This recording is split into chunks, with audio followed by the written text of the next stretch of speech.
to Liz, the podcast for the bookish, the queer, and the grossly ostentatious. I'm Julie Jester. I am the chaotic bisexual horse on TikTok known as Plant-Based Bird Girl. And I'm Ellie Rudy, and I'm a journalist covering the LGBTQ plus community, a stand-up comedian, a Chewini owner, an aspiring femme fatale, and we're here to talk gay, get a little clammy, and ask Rainbow Flag, how do you do it? So if you're gay, straight, neither, or both, this is the place for you.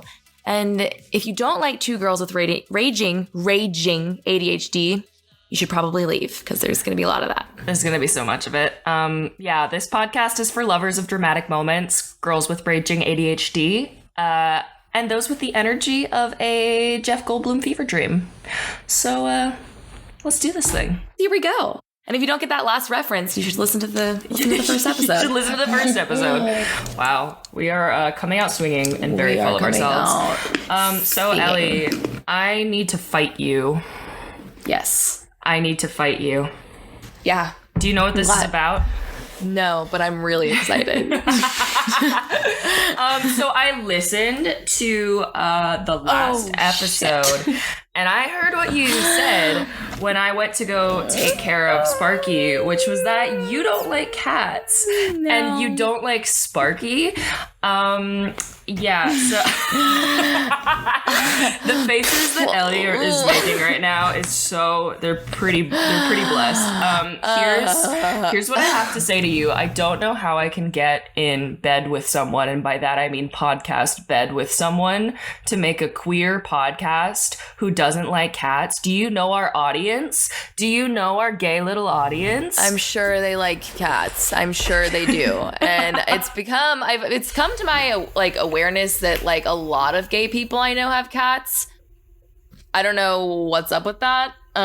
We just love them. We love them. They're perfect little mitten men. They got it going on. I just don't like that they can, if they were bigger, they would kill you. They are predators. I don't know about that. I don't think you've met the right cats. Have you met a tiger? That's literally what a cat is, bigger. Yes, but have you seen when tigers just like to play and snuggle, and they're only predators when they're threatened or hungry? So if you feed them, then they're just pals. They're just snuggly big pals. Yeah, but okay, even if Molly, my geriatric Chewini, was threatened and hungry, she wouldn't kill me. I don't. You don't know that? Have you seen giant dogs? Think about a coyote. Yeah, but she's a Chihuahua wiener dog. She's not a coyote. Yeah, and my cat is a domestic short-haired cat. But does it bring you dead things? No. He just plays with his toys and snuggles. And maybe I just have to meet him in person. I'm just really suspicious. It's I feel about cats as I feel about men. You are guilty until proven innocent.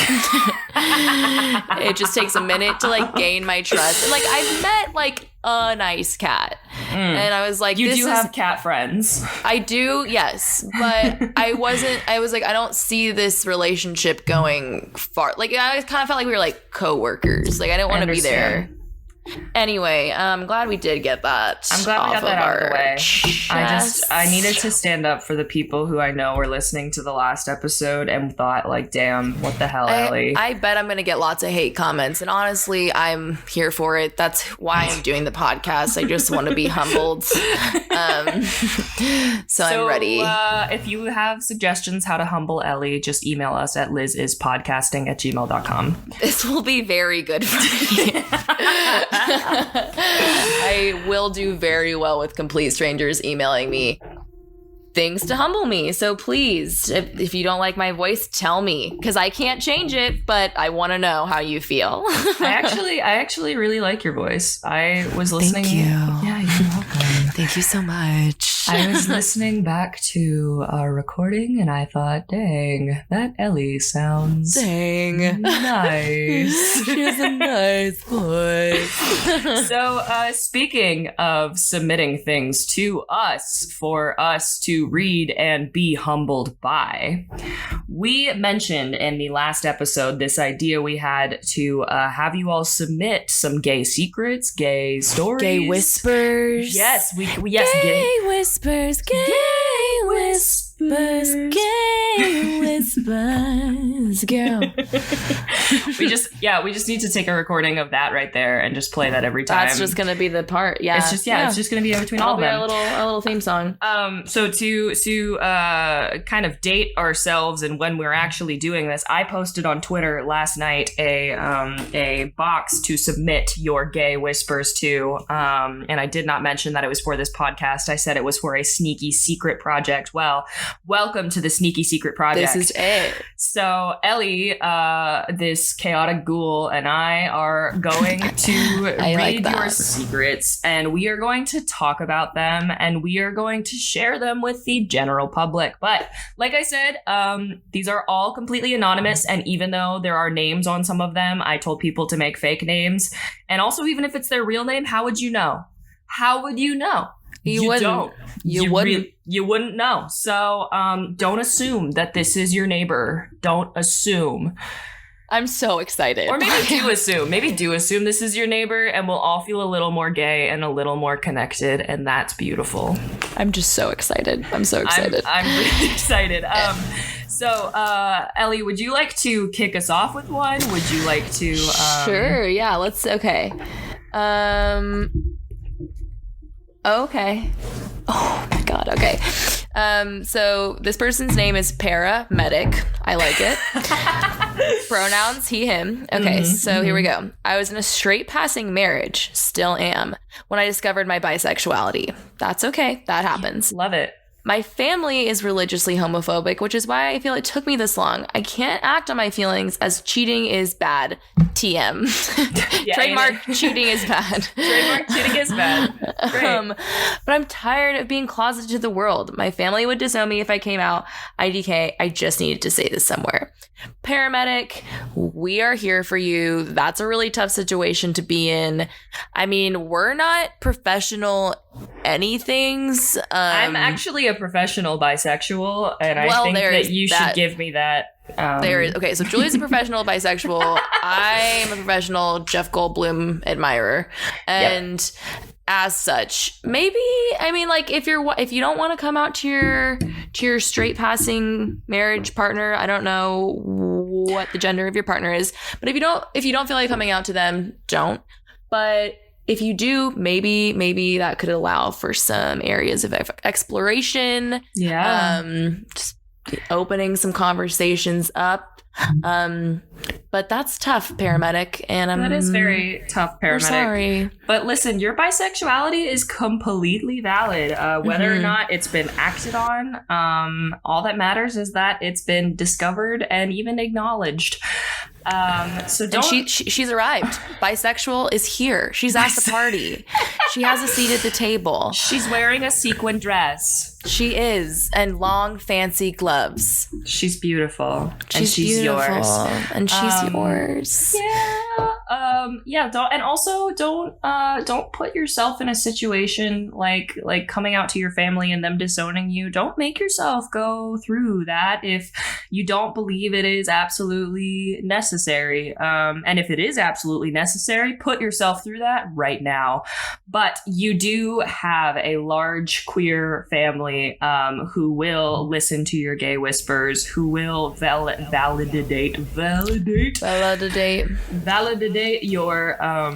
your bi-ness, and maybe if it feels right, you can talk to your partner about it, and there can be a little bit of exploration. And if not, hey, kill them. If not, no, don't kill them. No, maybe no.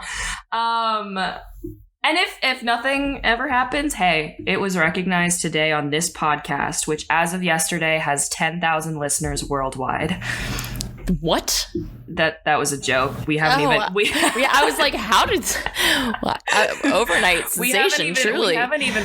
We haven't even edited and put together the first episode, and Ellie was all here for this. Has 10,000 listeners. I was like, okay, work. Yes, bitch.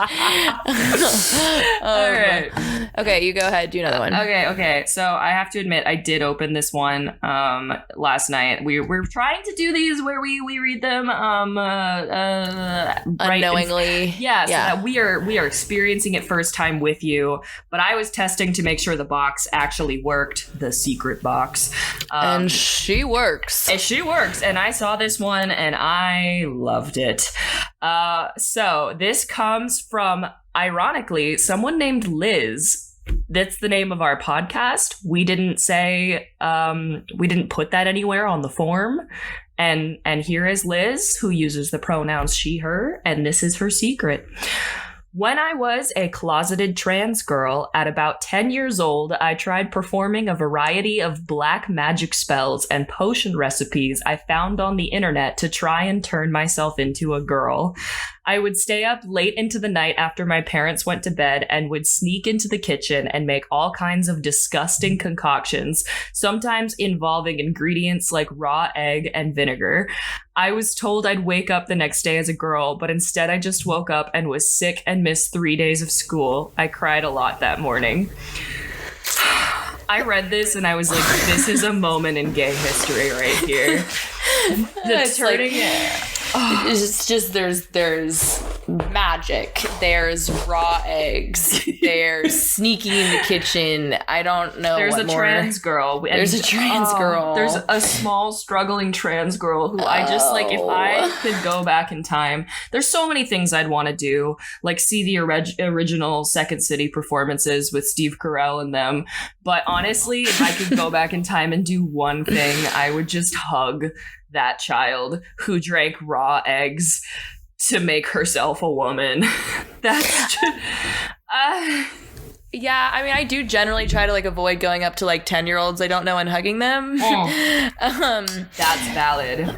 But maybe like, you know, I probably wouldn't do anything. I feel like this is a pretty formative thing and it had a lasting impact. And you got to do black magic.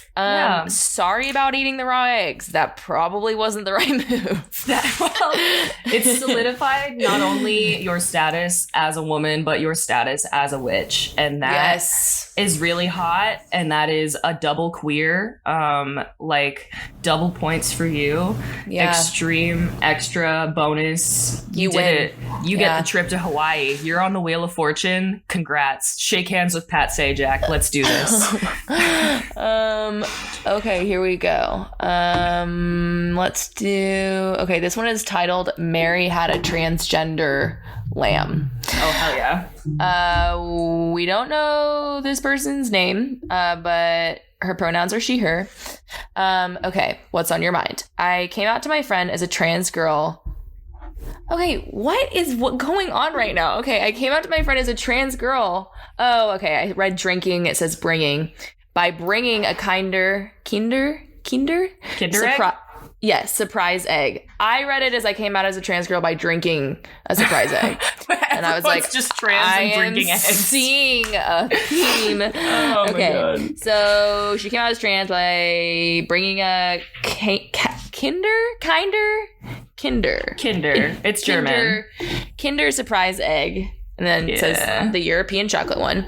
Pointing to it, crushing it, and saying the magic words, the egg has cracked. It wasn't actually that funny, though, because we spent the previous 30 minutes looking for the damn egg. I suck at planning. And I also severely overhyped the fact that I had something important to say to him. I suck at keeping my mouth shut. I didn't know how to classify this, so I wrote unhinged thought because... honestly, mood. I am unhinged. So I just want to get this straight.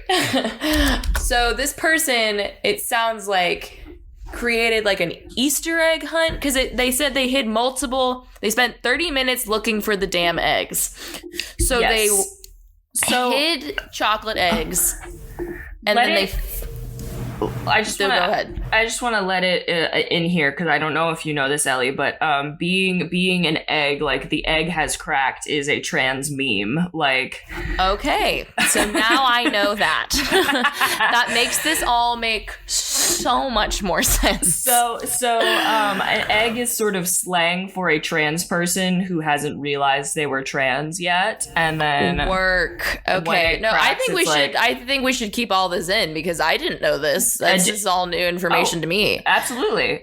We're That here to- makes so much more sense because you can imagine my confusion. I mean, like, come out however you want, but I was just like, I've just never heard of like an Easter egg hunt is a coming out story and work. I mean, that is also, that's great, but it does make more sense now that I know. So thank you. Yeah, absolutely. I like also that it's called Mary Had Transgender Lambs. I do like Mary Had Transgender Lambs. That is a very good and creative title. I also like that the majority of the story is simply I lost an egg. It came out.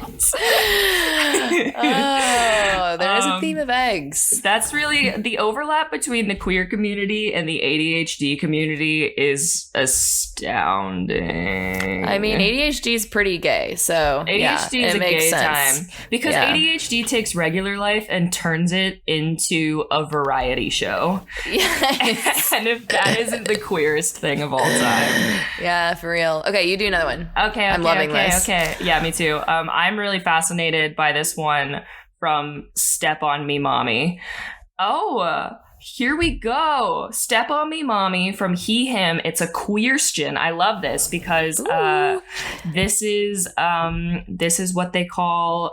what we call no dumb questions, sort of, but sometimes the questions here will be great questions and not even backhandedly dumb per the answer. But the question is, how did you know that being queer wasn't a phase? And that is... It's a question. She's a question. She's a question, and that's Okay, cute. Work. That's a lovely question, a valid question. Thank you for trusting us with this. Step On Me Mommy. We're so glad to be here.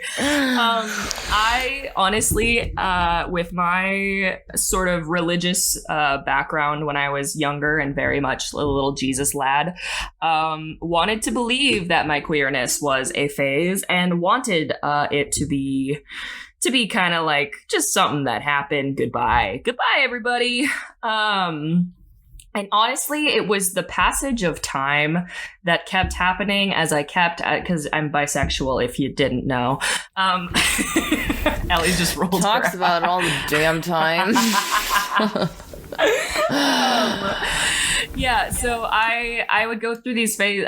Not phases, but I would have these moments where I'd have a crush on a man, and I'd be like, "Yeah, I'm straight. Here we go." And then I would have a crush on a woman, or I'd have feelings for women, people in films, shows, whatever, and I'd be like, "Oh no, whoa, yeah." right." And so then I would be like, "All right, here it is. I'm gay. I'm completely gay," and then it would go back to and this is a lot like what I said last episode, but we're taking it in a slightly different direction. And then I would go back to having a crush on a man, and I would be like, "Oh, cool, we're safe.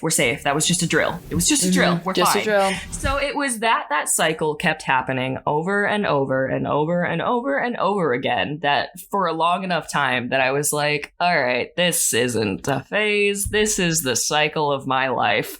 And it's also, I learned not a cycle, because then I started having crushes on multiple genders at the same time. And, you know, sometimes it's one way and sometimes it's the other. And a lot of times it's both ways. But here is the thing I will say. A lot of queerness is fluid. So that is its own little thing. So if you feel like you're in a period of mega queerness that you haven't experienced before, it could be that you're just experiencing sexuality differently, and that is completely okay. That's completely okay. Sorry, I just like totally like I forgot I was here for a second. Like I just came back to the show. And that's ADHD being the third character of this show. The fourth character is Liz. And the fifth character is Jeff Goldblum. Woo.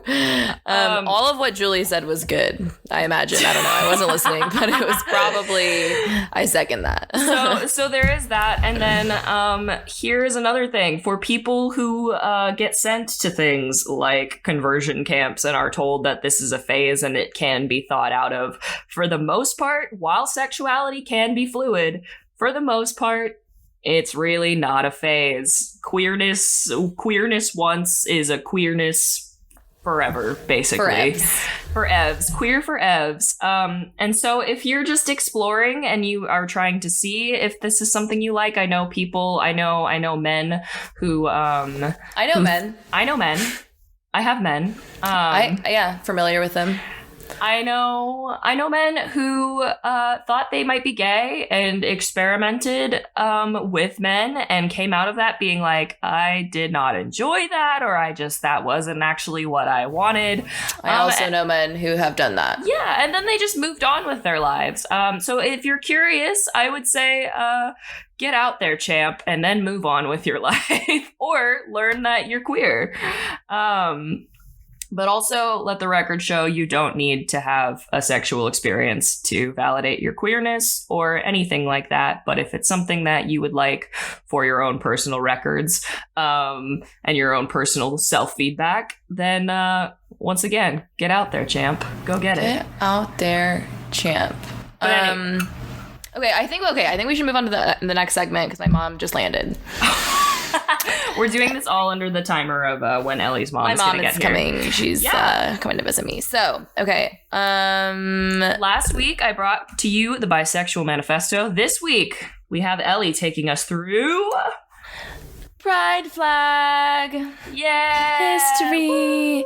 Pride flag, history, herstory, and their story. Yeah. All of the stories. So the first pride flag, it's 1978. Harvey Milk is a bad bitch, outspoken, gay activist, and his friends eventually mucked.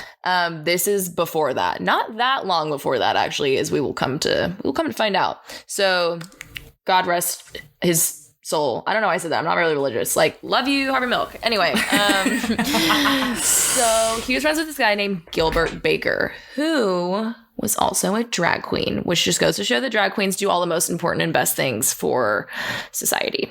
And he was also a vexillographer. Do you want to guess what that means? A vexillographer, he graphs what makes people angry. He is a flag maker, but really close. Almost there. And Harvey Milk was like, hey, bitch, I really like your graphic design skills. I think we should have like a gay flag. And Gilbert was like, yes, queen. I and this is all word for word, by the way. Oh, for sure. Yeah, absolutely. And he was like, okay, sure. So Gilbert gets together with all his friends at the gay freedom. No. At this gay thing. It's the LGBTQ plus community center in San Francisco, because Harvey Milk wants this flag for the Gay Freedom Day parade of that year. So like a pride parade, basically. So Gilbert gets together with his friends. I'm just going to do some little name drops because usually Gilbert is the only one credited with the creation with the flag. But obviously it as with most gay endeavors, it's a group project. It's a variety show. So one of his friends, James McNamara, was the seamster, which I learned because I thought everyone is called seamstress. I guess those who identify as male say seamster. So he was a seamster. He did the sewing. And then Liz Segerblom, and back in the hippie days, her name was Fairy Argyle Rainbow. Amazing. I love that. Maybe that's what we should name this episode. Fairy Argyle Rainbow. I kind of love that. So she helped with like the dyeing of the fabric. She was kind of did all the color conceptualization. Clearly she loved rainbows. So she helped with the process of dyeing the fabric. And it was this whole thing. They had like, this was at the queer community center. They had like these huge trash cans where they'd like dye this fabric, and they had people, because they were trying to crank him out for this parade. They had like dozens of people sewing. Like it was a whole gay craft party. And excellent. And the center had no hot water, so they had to heat up these pans because that's how you dye. They'd heat up pans of water on the second floor and then rush them up because they were dyeing them on the roof. Mm-hmm. So then they had to walk up the stairs with all this water, dump it into these trash cans. Like it was a whole thing. A process. Yeah. The committed queers to their craft projects. Yeah. And so they hoisted it up on this ladder, the rooftop, and they had to mix it with cold water. It was like a whole like gay science craft party. And then after they were dyed, the fabric was dyed, they'd be rushed across the street to the laundromat so they could be dried. And then they were sewn together by like tons of people. It sounds chaotic, but I think that would really be the only way in which the pride flag could come to be conceived is through chaos. So yeah. I think that makes a lot of sense and is very on brand. So after this parade, Gilbert is like, so the flag, this first flag, it's a pink stripe at the top, and then red, orange, yellow, green, turquoise, blue, and then purple, which we don't really have. Well, we do have pink in the flag now, but not the same pink. The pink that we have in the flag now is from the trans flag. I'll get there. Everyone calm down. So, Julie, you need to calm down. Yeah, for sure. So, Baker assigned meanings to the colors. So, pink meant sex, red meant life, orange meant healing, yellow meant sunlight, green meant nature, turquoise meant magic, blue meant serenity and art, and purple meant spirit. So, all the fun things. That was so fun. Wait, take that. Say it again. I want to hear it again. Do it again. Pink means sex. Red means life. Orange means healing. Yellow means sunlight. Green means nature. Turquoise means magic. Blue means serenity and art. Purple means spirit. What I'm hearing is the gays have always been like this. Like the queer side of TikTok that's like crystals and magic and sunlight and stuff. Like it's always been this way. It was a crunchy. I mean, they're all hippies. Like they were like dyeing fabric on a roof. You know, I mean, that's pretty crunchy if I've ever heard of it. Pretty crunchy, pretty hot, pretty valid. Second pride flag. It's 1979. Harvey Milk has been assassinated. That is horrible. We miss you. Fuck that guy who killed you. I actually don't even know who killed Harvey Milk. It was definitely a man. Did you know that? Well, he got off on using this is like the famous the Twinkie excuse, the Twinkie thingy, where he like claimed to have eaten too many Twinkies and his blood sugar went crazy, and that was why he got like less of a sentence. I don't know. I shouldn't be saying these things without full research, but I know vaguely that's what happened, which is insane. But it was basically code for another way of being like, we really don't actually care about homosexuals. If someone says that a Twinkie is what killed a homosexual or what caused someone to want to kill a homosexual, we're fine with it. We're fine with that. It was garbage, basically. Yeah. So anyway, the flags are even in higher demand now because Harvey Milk has just been assassinated. There's protests against his assassination. People are gathering in the streets. They're wanting to mourn together, and they're like, we need more flags. More flags. So because they're in higher demand, they're really cranking out these flags. They decided to drop the pink stripe because it's kind of hard to find pink fabric and pink fabric dye, and they're needing to crank these out pretty much as quickly as they can. And they also decided to drop the turquoise stripe. And this was interesting to me. So they could more easily split. So now there's 6 stripes. So first they got rid of the pink and there were 7, and then they got rid of the turquoise and now there's 6, because with 7 flags, 7 stripes, it was harder to split it down the middle, like to display it if they wanted to display it like on a corner. And it was also easier to march with 6 stripes, because they could more evenly split up people. Like if it was a big ass flag, because like this guy, Gilbert Baker, is also credited with making one of the longest flags in the world. It was a rainbow flag that was a mile long. So, and like fucking huge, like would span a whole like street. So for some reason, 6 stripes made it easier for people to march with, like to segment people off, because there wasn't like that part a little unclear on. But bottom line is they dropped the pink stripe and they dropped the turquoise stripe. So which was pink? Was it sex? Pink was sex and turquoise was magic. So we lost sex. They lost magic. Yeah, And honestly, being gay from then on out was pretty boring. So boring. We're gonna make our own flag that's just the pink and the turquoise. Yeah, specifically for this podcast for magic sex. Yeah, the denomination is of listeners to Liz who like magic sex. Of lesbians. Of lesbians, right. Lizards, however you define. Okay, so we're gonna fast forward a little bit. Actually, quite a bit. We're going to fast forward like 20 years. It's 1998. This is also the year that Julie and I were born. Oh, shit. I know. So the bisexual flag was born the year Julie was born. I don't know. Maybe there's something in the air. I don't know. I've been a professional bisexual since the day I was born. It's true. She has been.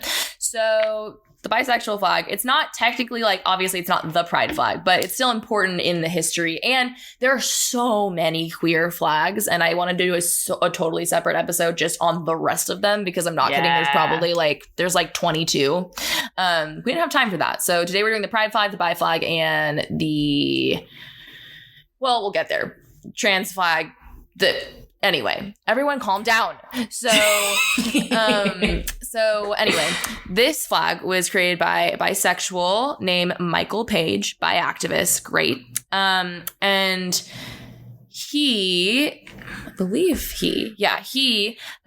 I'll tell you what the colors meant to him, because at the time he was like, I love the pride flag, it's great, but I also want to have a flag that represents people who maybe don't identify as gay, but identify as bisexual. So and now it's like funny because like when the flag first came out, like the rainbow flag, it really was like lesbians and gay men. Like that's who that was for. So it's like bisexuals at the time kind of felt like, whoa, maybe this isn't quite our flag. Now I feel like everyone kind of identifies with the rainbow flag, like especially because now the rainbow flag we have now includes so many different elements of other flags.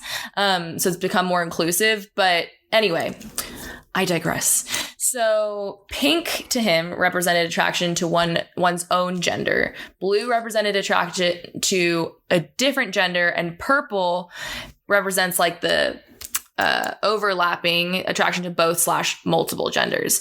Some people don't love this color representation because it feels very binary. Like I think initially, like this is kind of like an edited version, but initially I think in 1998 it was like pink was attraction to women, men.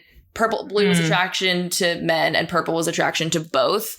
But that's like looking at it in a very binary way. And like bisexual people can be attracted to more than 2 genders. It's not, it's very fluid in that way. But so that's like some of the criticism that the bi flag has gotten. And on Twitter, like there have been people who have, like redesigned and had some reimaginings, which I love. And by the way, anyone, whether you identify as a member of the bisexual community or not, please send us like what you want the bi flag to look like. Like, we love that. We'll post it on our Instagram because we're probably going to make an Instagram. Or Reddit, whatever it is. Yeah, please. So share with us your reimaginings.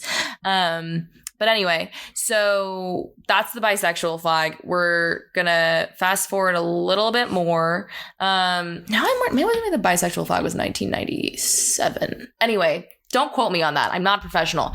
So this is the trans flag. It's like a year later. And it was created by a trans woman named Monica Helms. And actually, Michael Page, who's the one who designed the bisexual flag, actually encouraged her. He was like, yes, girl, get it. We do need a trans flag. So I love that, like, we have like bisexual flag cheering on the creation of the transgender flag. Like, amazing. So the colors in this flag also kind of play off of the binary, but in more of like a reclaiming it kind of way. So the light blue is, typically associated with baby boys, and light pink is typically associated with baby girls. So they kind of like reclaimed that in this flag, and that the white, because obviously we know what the flag looks like. The white represents either transitioning from male to female, or it can represent not identifying with a gender. It can represent those folks who are intersex, people who are just don't identify with the gender they were assigned at birth, but it might not be, you know, male or female. It basically, the white represents the gray area of the gender spectrum, basically, which I love. And I never knew that, but it makes so much sense. So it's basically that in-between area. So we're going to fast forward a little bit more. For sure. Oh, wait. And here's a quote from the creator, from Monica Helms, about the flag. Quote, "The pattern is such that no matter which way you fly it, it's always correct, signifying us finding correctness in our lives." Which I love. That's lovely. I know. I love that. It's great. So we're going to fast forward. It's 2017. I'm graduating high school. I'm in my first year of college. I'm crying a lot. I am going through a breakup. That was also happening that year. That was a tough time. But anyway, so we're in Philadelphia, and there is a lot of racism and violence going on in Philadelphia's gayborhood. Just a lot of discrimination against Black folks, brown folks, people of color. So the Philadelphia Office of LGBTQ plus Affairs commissioned a new pride flag as a part of its More Color, More Pride campaign. So a person named Amber Hikes, who's a Black and queer designer who is behind the flag, decided to take on this amazing project.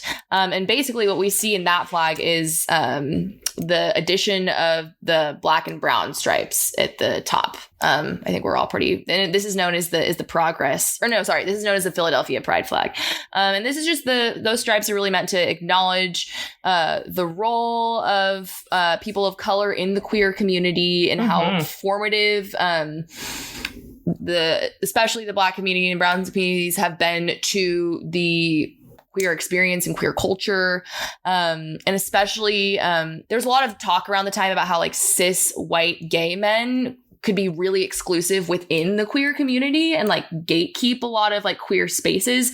So those stripes are kind of meant to be like, no, it's not just that, like queer can look like anything, anyone. So it's including that queerness and people of color are kind of like inextricably connected. So it's acknowledging that intersectionality, which is great. So next year is 2018. I have been in my first year. I graduated high school in 2017. I started college in 2017. So it's my sophomore year of college. I'm doing improv. Just so everyone knows. Okay, Julie's doing improv. I just transferred colleges. Honestly, I feel like 2018 was kind of a throwaway year. But anyway, so Progress Pride Flag was created by someone named Daniel Kassar. It could be Quasar, who's a queer non-binary graphic designer in Oregon. And this is when we see the black and brown stripes are still there, but we now also get the addition of the trans flag. And it's like the flag where it's like the chevron in the corner of the trans flag along with the black and brown stripe. And basically why this person made the decision. Well, first they wanted to add the trans flag to be inclusive of the trans community, because there also is like there has been like a lot of shitty people in the queer community who've been like, well, trans people aren't a part of the gay community or the queer community, which is wrong and really disgusting. So this person was basically like, no, trans people very much are a part of the queer community. So yeah, and let's like, why not just gatekeep? Yeah, I just, which is, and it's so ironic to me because it's like queer people are gate kept all the time. So it's like, why then go back and do that to other members of the community? Anyway, it's frustrating, babes. So it's frustrating, babes. It's really frustrating. So they add this, the trans flag along with the black and brown stripes is in this chevron in the corner. And the reason why they chose to put it in the corner, it's on the right side pointing Well, I guess if you are the flag, it's the... I'm really right-left challenge. Okay, if you're looking at the flag... It's on the left and it's pointing to the right. Yes, but if you are... Well, I guess it depends if you're looking at it from behind or from in front. Anyway.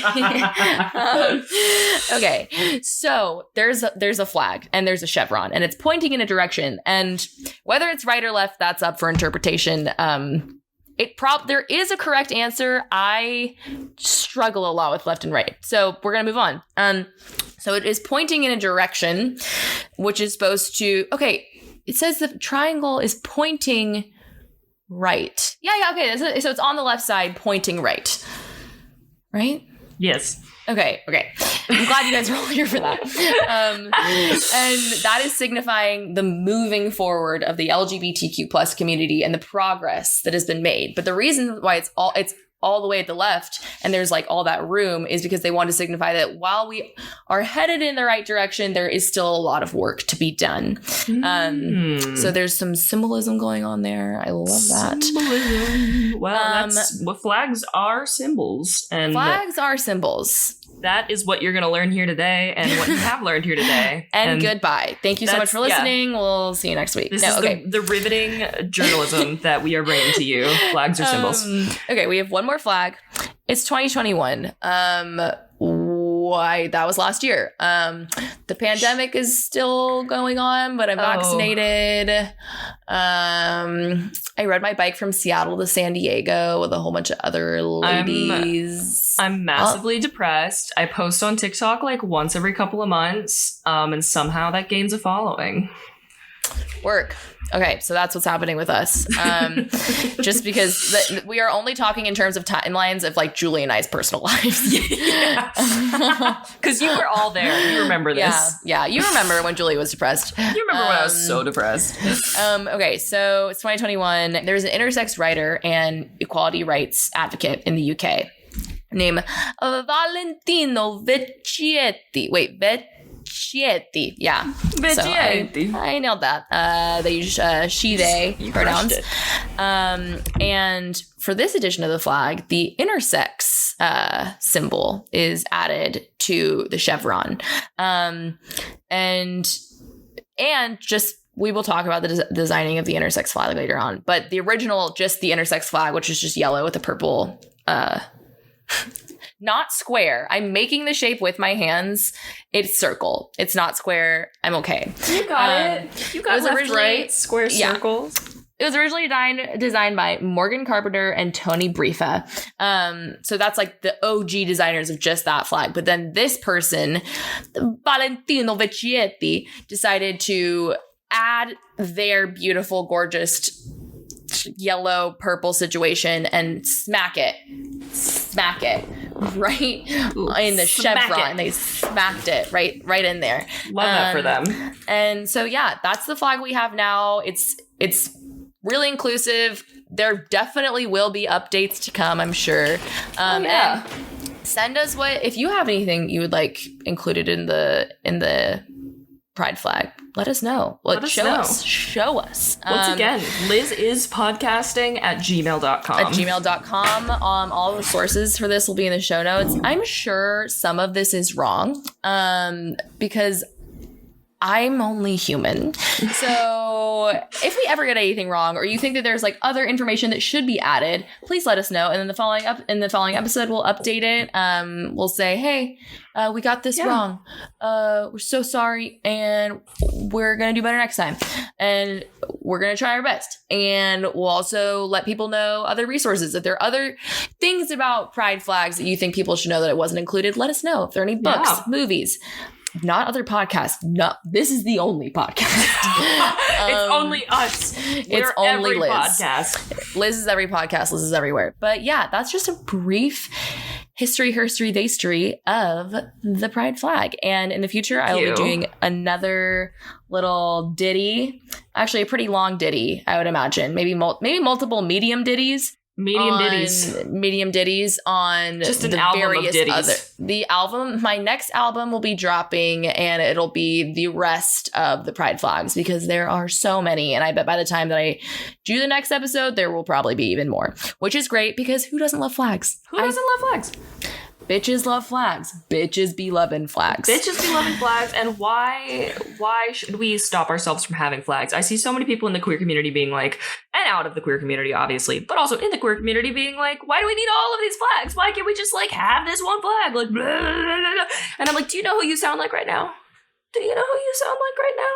You sound like the very same people who didn't want the OG gays to have a flag. Right. And why? And here's my other thing with all of the different branches of sexuality, even if you come across one that you don't quite understand or don't know what exactly it needs to be differentiated for, listen, it's okay to not understand, but what's not okay is to not be inclusive. So even if you have no idea what's going on, be like, hey, I see you and you're valid and I'm willing to learn.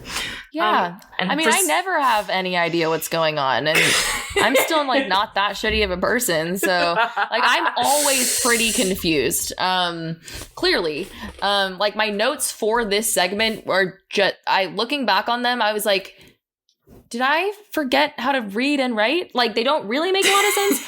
But I was kind of able to decipher some of it. Bottom line, you can be confused and you can also not be shitty. It's true. Ellie, I really enjoyed your taking us through the pride flags, and I really like how smart you are and your journalistic qualities coming out, and then at the same time how we had to wait until you could figure out your left and rights for about 5 minutes, and then also figure out that the word wasn't square. It was circle. The more you know. Learning. We learn shapes and left and right here, honestly. This podcast is for educating Ellie, and it's not just about continuing her queer studies. It's about getting her through kindergarten once again. Yeah, just left and right. I still struggle with, like, standing in line. Like that one, because like I'll just like accidentally get out of it, and then I'll get to the back of it, or I'll walk to the front of it and be like, "Can I get here?" And like you have to wait in line. I'm like, "Oh my god, I didn't realize there was a line." So I'm still struggling with some of the more elementary things, but we're growing. Yeah. So do we want to talk about what's going on next week? Next week is our first Liz Lit. And I want to give a shout out to my friend Mitchie. Originally, we were going to call it Liz's Book Club, but I was hanging out with them yesterday at like a super cool like disco cafe in Brooklyn. And I was telling them about the podcast, and they're like, "You should call it Liz Lit." And I loved it. We loved it. So Mitchie, if you're listening, thank you. If you're not listening, we are not friends anymore. Yeah, goodbye. Liz Lit will be doing a new queer book, feminist book, just a good time, things we should be talking about book, but still enjoyable books, not just giant tomes of rights and wrongs in terms of these things. Right. Anyway, I'm over-explaining it. Next week, we will be discussing The Seven Husbands of Evelyn Hugo by Taylor Jenkins Reid. Give it a read if you haven't already. It's so good. It's so good. We cannot, like, express to you how good this is. I mean, we will try to for about an hour next week, and we still won't. No, it's just so good. So yeah, we'll be talking about themes of the book. We'll be doing voices. We'll be just breaking it down, getting it in. We're also gonna be casting if this was a movie, who would play what character. Yeah, Jeff Goldblum has to be one of the husbands. Yes. Well, that's a good question. We'll figure it out. We're gonna figure that one out. Much to think about with that book. I cannot recommend it enough. Whether or not you're queer or interested in queer things, it is just a phenomenally written, just a good book. And we're so excited to talk about it. And we're so excited that this is the first book of Liz Lit, because we came out swinging. Yeah, we did. Ellie. It was Ellie's suggestion, and she hit it out of the park. Well, one of my iconic lesbian friends, Madeline, if you're listening, that's great. And if you're not, again, we're not friends, but she recommended it to me and was like, "This will change your life." And she recommended it to me like months ago. And I was like, I don't know. I'm more of like a murder mystery gal. But then I was like, I do like gay. So I read Gay, and Gay was good. And it was Seven Husbands of Evelyn Hugo. Gay was real good.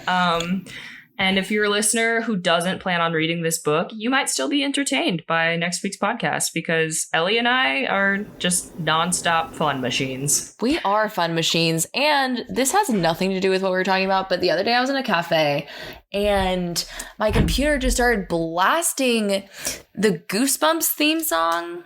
Oh, hell yeah. Like R.L. Stine, but like the TV show. And I was like, what the fuck is going on? And I guess in like 2008, I had downloaded a couple episodes of Goosebumps to my computer and it had transferred over throughout the years. And somehow I spent like a good like 20 minutes trying to like silence Goosebumps. I don't know why that just came to me. The Vyvanse has not kicked in yet. What a grand old time. Yeah. But anyway, we'll talk to you next week. Yeah, we'll talk to you next week. And then after Evelyn Hugo, it's going to be the Halloween episode. And Lord knows something special's going to happen there. All right. Well, then I guess we shall get you on with your day. Whatever it is you're doing. Washing your clothes. Feeding your cats, eating. Smelling your friend's hair. Yeah. That's what it is. All right. Well, this has been Liz. Thank you so much for coming along this journey with us. This ADHD-filled, beautiful journey of flags and occasionally Jeff Goldblum. Yeah. I'm Julie Jester, and remember, sexiness is a state of mind. I'm Ellie Rudy, and worms. Worms, also a state of mind. Go out there and get into your worm mind. Have a great day. Bye. Bye. Okay, that was good. That was cute and good. And that was fun. That was fun, cute, and good and hot.